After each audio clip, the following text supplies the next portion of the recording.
Loué soit Jésus-Christ. Sa paix soit avec vous.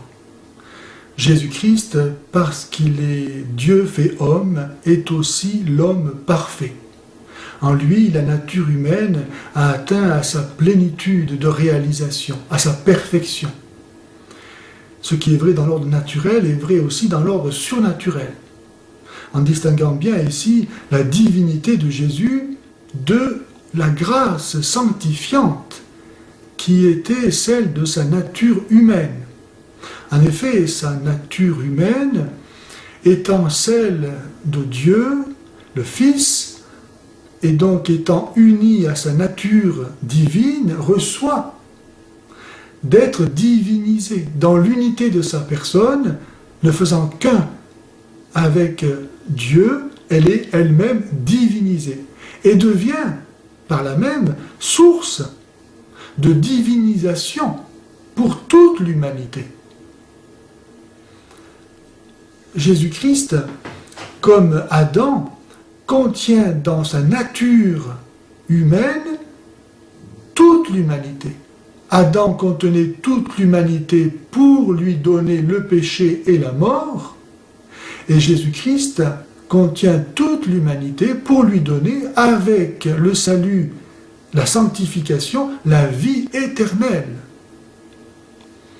Jésus-Christ est donc dans l'ordre surnaturel, dans sa nature humaine, la plénitude de la grâce. C'est pourquoi Saint Jean dit dans son évangile, au chapitre 1 et au verset 14, qu'il est plein de grâce et de vérité. Il est la source de la grâce. Sa nature humaine est la source de la grâce, la source de la vie divine pour l'humanité. La Vierge Marie est dite être pleine de grâce, parce qu'en recevant Jésus, qui est la vie éternelle, qui est Dieu, elle a reçu toute la grâce. Elle est donc pleine de grâce, mais c'est une grâce reçue, alors que Jésus, dans sa nature humaine, est la source, la tête, le chef de la grâce. Jésus est venu pour cela, pour nous diviniser, pour nous donner la vie de Dieu. Il le dit dans l'évangile de Saint Jean, toujours, au chapitre 10, verset 10, je suis venu pour que les hommes aient la vie et qu'il l'ait en surabondance. Il dit aussi en Saint Jean, chapitre 15, verset 5, je suis la vigne et vous êtes les sarments.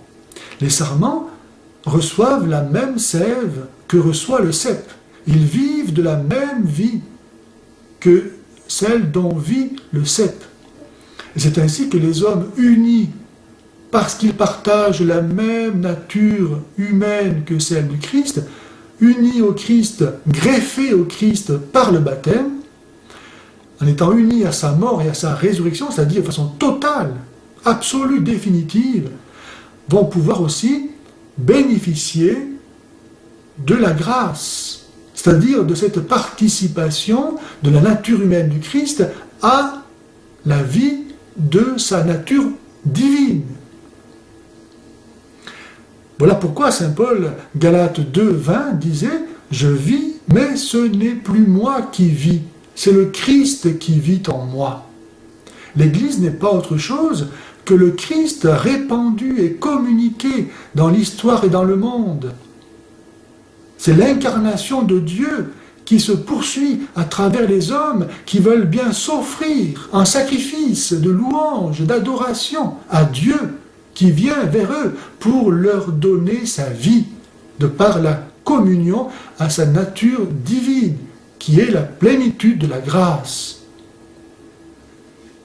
Jésus-Christ est le médiateur, le vrai médiateur et le seul médiateur, parce que dans l'unité de sa personne, il unit la nature divine et la nature humaine. Et de par cette union, notre nature humaine est sanctifiée, divinisée. Voilà pourquoi saint Pierre disait que nous sommes devenus participants de la nature divine.